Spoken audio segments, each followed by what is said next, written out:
Սիրելիներս, Աստվածորդն է բոլորիս ու ուզում եմ խոսքս ուղղել այն մարդկանց, ովքեր որ մտածում են, թե իրաք մի քանի կյանք ունին։ Այսինքն, հիմա կմահանան, թազա էլի կծնվին, ոնց որ սենց մի որոշ շեղված ուսմունքների ու վարդապետությունների մեջ կա, որոշ շեղված կրոնների մեջ, որ եթե մարդը, ես չգիտեմ, այս կյանքով ինքը փնտի է ապրե, հետո այն մյուս կյանքի մեջ ինքը առնետ կծնվի, կամ չգիտեմ, խոզի կյանք ունենա, կամ եթե լավ մարդ է եղել, այն մյուս կյանքի մեջ, ես չգիտեմ, կամ եթե աղքատ է եղել, այն մյուս կյանքի մեջ հարուստ կծնվի։ Սիրելիներս, քանի որ մենք քրիստոնյա ազգ ենք, Աստծուն սիրող ու հավատացող, մեր բոլոր խոսքերն ու մեր մտքերն ու մեր հասկացողությունը պետք է համապատասխանե Աստծո խոսքին։ Ու ես ուզում եմ Աստվածաշնչով ցույց տալ բոլոր այն մարդկանց համար, ովքեր որ ասում են, այ ախպեր, կերխմե քեֆերա, ինչ ես, չգիտեմ, ինչի հետևից ես ընկել, ինչ կյանք, ինչ դժոխք, ինչ երկինք, մեկ անգամ ես եկել։ Ուզում եմ, որպես այս ձեր հարցերին պատասխանե անձամբ Աստծո խոսքը։ Ու իմ նպատակս գիտես ինչի մեջ է, սիրելիս, որ դու ետ կանգնես այս սխալ մտքերից, որոշումներից ու այն ծաղրանքներից, որը որ դու միգուցե ծաղրում ես ուրիշներին, որպեսզի դու ունենաս կյանք հավիտենական։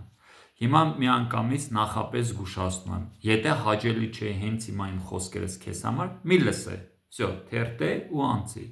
Բայց եթե զգում ես, որ այս խոսքերը քո սրտիդ կպնում են, ու հասկանում ես, որ ճշմարտություն կա այս խոսքերի մեջ, ուրեմն դա պատահական չէ, որ դու հենց հիմա ինձ նայում ես ու լսում ես, սիրելիս։ Ես չգիտեմ, տղա լինի կամ աղջիկ, Աստված քեզ շատ օրհնե։ Ու կուզենամ Աստվածաշնչից կարդամ 3-4 տեղ եմ հանել, շատ տեղեր կան, բայց հանել եմ այն կարելի ասած այն կլասիկ, սիրուն ու գեղեցիկ ավետարանի տեղերը, որտեղ որ խոսում է, որ կա կյանք մահից հետո։ Կարդում եմ Եբրայեցիս 9:26։ Նայեք ինչ է գրված, ասում է. Եվ 9:27 կներեք,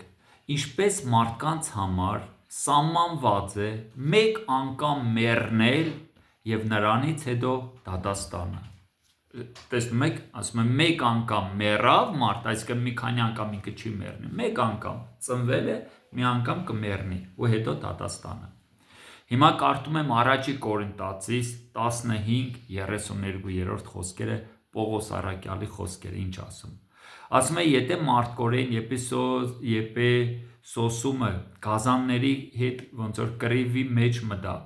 ինչ օգուտ էր ինձ համար, եթե մեռելները հարություն չեն առնի, ուտենք և խմենք, որովհետև եկուց կմեռնենք։ Ասում է, եթե մեռելների հարություն չկա, հավիտենական կյանք չկա, ասում է, էլ ինչ օգուտ, ուտենք, խմենք, մեկը մի օր պետք է մեռնենք։ Պողոս առաքյալի միտքն է։ Հիմա կարդում եմ նույն Պողոս առաքյալի խոսքերը, 2 Կորինթացիս 5:10։ Ասում է, որովհետև մենք ամենքս պետք է հայտնի լինենք Քրիստոսի ատյանի առաջին, որ ամեն մեկը ընդունե իր մարմնովը, ինչ որ գործես, թե բարին և թե չարը։ Ասում է, ամեն մեկս կանգնելու են Քրիստոսի ատյանի առաջ ու վարձք ենք ընդունելու, թե ինչպես ենք մենք ապրել երկրի վրա մարմնապես, չարը թե բարին գործելով։ Ու ուզում եմ ավարտեմ այս միտքս անձամբ Հիսուս Քրիստոսը Ղուկաս ավետարան 12-րդ գլուխ ու 20-րդ խոսքի մեջ, որ պատմում էր մի հարուստ մարդու մասին։ Ասում էր, կար մի մարդ, հարուստ մարդ, ասեց իր սրտում. ամբարներս լցրեցի ցորենով, կարիով, տունս սարկած, ես չգիտեմ, ապրուստս ապահովված, ոչ մի բանի կարիք չունիմ, ու կասեմ իմ անձին, իմ մարմնիս, կեր, խմե, քեֆ արա, քեզ համար վայելե, ինչի կարիքն ունիս։ Դա անաստծու մտքերն էր։ Ու տեսեք ինչ ասում 20-րդ խոսքը 12:20 Ղուկաս ավետարանը, Հիսուսն ինչ ասում։ Ասում է, բայց Աստված նրան ասեց. անմիտ, ռուսերեն ավելի լավ է գրած, սիրելիներս, նայեք ոնց է գրված, ասում է, ну Бог сказал ему, безумный, ճիշտ է, անմիտնել է սինոնիմներից, безумный, հիմար, ասում է հիմար, ասում է всю ночь душу твою возьму, ասում է հենց այս գիշեր քո հոգին ետ կպահանջեմ, այս ամենը ում պետք է մնա, այսինքն Պողոս Արաքյալն ասում է ինչ թշվառ մարդ եք, որ եթե միայն Քրիստոսին ենք հուսացել ենք Հիսուսին, միայն երկնավոր կյանքի մեջ, ասում եմ մենք թշվառ ենք, շատ խեղճ ու շատ արժեքներով աղքատ մարդիկ, սիրելիներս, այսօր շատերը կան, որ ծաղրում են, ասում են այ աղբեր, կեր խմե քեֆ արա, ինչ աղոտ, ինչ աստվածաշունչ, ինչ եկեղեցի, մարդիկ կան, որ ասում են, դու ես ընդհանրապես Աստծուն չեմ հավատա, ես քեզ մի հատ բան ասեմ, հավատաս թե չհավատաս, դու խոմ գիտես, որ մի օր մեռնելու ես, ու մի օր դու կանգնելու ես, նրա առաջ, սիրելիս, ու եթե քո անունդ կյանքի գրքի մեջ գրված չեղավ երկրի վրա, քանի որ դու ապրում ես, երկնքում դու լուրջ խնդիրներ ես ունենալու։ Ուզում եմ մի պատմություն պատմել սրանից մի քանի ժամանակ առաջ մի հատ մարդ, մեծահարուստ մարդ, ըզնից խելացի, ինձանից կրտված, գիտես ինչ էր ասում, ասում էր ընկեր, ասում էր ես չեմ հավատա ընդհանրապես երկնային կյանքին, ես չեմ հավատա, որ կա հոգի, կա դրախտ, կա դժոխք, կա Աստված։ Ու հետաքրքիր Տերը մի հատ ինձ իմաստություն տվեց, անկեղծ, որովհետև հասկացա, որ այս միտքը ոնց որ ինձ երկնքից կար։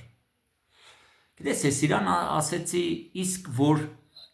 ասեցի դու համաձայն ես, որ մի օր դու մեռնելու ես։ Ասեց, բա իհարկե մենք բոլորս մեռնելու ենք։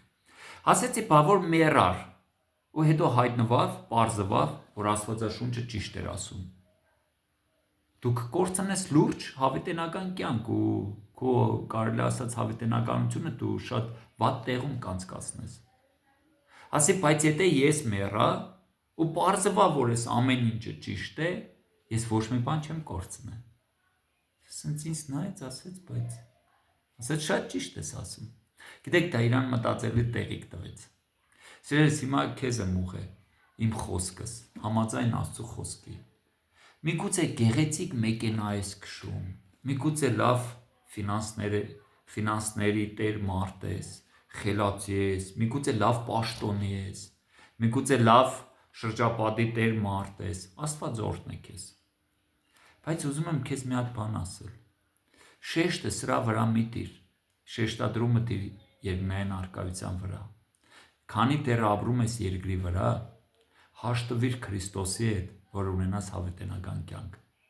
Գիտեք, Ալեքսանդր Մակեդոնսկին, երբ որ մահանալուց է եղել, հետաքրքիր բան է ասել։ Ասել է, երբ որ ես մեռա, խնդրում եմ ձեզ, որպեսզի դուք կատարեք իմ կամքս։ Ու ասել են, ինչ ես ուզում։ Ասել է, երբ որ ես մեռա, առաջինը ձեռքերս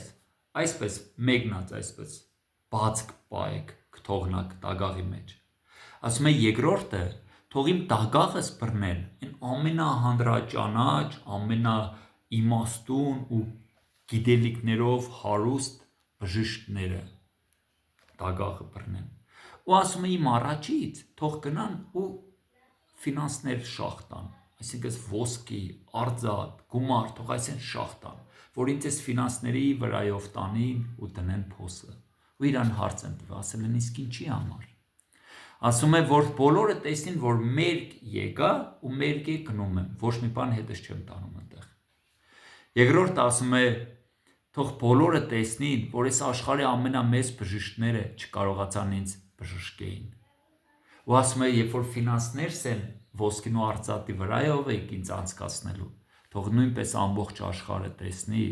որ ինչքան է հարուստ լինես, եթե մահի ժամանակն եկավ,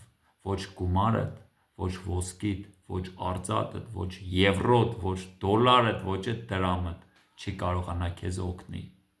Այնպես որ փրկությունը ծրի է, սիրելիներս։ Եփեսացիս թղթի մեջ գրված է, ասում է, Աստված փրկությունը ծրի շնորհքով Քրիստոսի միջոցով տվեց մեզ։ Ու ասում եմ, փառք Աստծուն, որ ծրի է, որովհետև եթե հարուստ լիներ, գումարով լիներ, մենք էլի բոլորս կմնայինք առանց փրկության, որովհետև ինչքան հարուստ մարդիկ կա, իրաց թորներով, ծորներով էլի կգնեին ամբողջ փրկության տոմսերը, մենք կմնայինք առանց փրկության, փառք Աստծուն, որ գումարով չէ, փառք Աստծուն, որ դա հավատքի միջոցով ենք մենք ստանում երկնային կյանքը, ու ուզում եմ, որպեսզի դու, սիրելիս, իրականում թող այս խոսքերը մխրժվին քո կյանքիդ մեջ ու որոշում կայացրա, ու եթե այս իմ խոսքերս քեզ կբան ու զգում ես, հասկանում ես, որ կա ճշմարտություն այս խոսքերի մեջ ու ուզում ես փոխվես, խնդրում եմ իմ հետևից կրկնիր այս աղոթքը, որը կոչվում է ապաշխարության աղոթք։ Գիտես, Աստվածաշունչն ասում է, թե շուրթերով դավանես, սրտով հավատաս, դու կփրկվես։ Ուղղակի իմ հետևից կարող ես կրկնել, ասա. Տեր իմ Աստված, Հիսուս Քրիստոսի անունով, ես գալիս եմ քո առաջ, գիտակցում եմ, որ ես մեղավոր եմ, ու խնդրում եմ քեզ, որ ներես իմ բոլոր մեղքերս, գիտակից ու անգիտակից։ Ես այսօր երկնքի ու երկրի առաջ կանգնած, Հիսուս Քրիստոս, հրավիրում եմ քեզ իմ կյանքիս մեջ, որ դառնաս իմ կյանքիս Տերը ու Փրկիչը, և լցրա ինձ քո Սուրբ Հոգով և օգնիր, որ ապրեմ քո կամքով, Հիսուսի անունով, ամեն։ Աստված օրհնե, ամեն։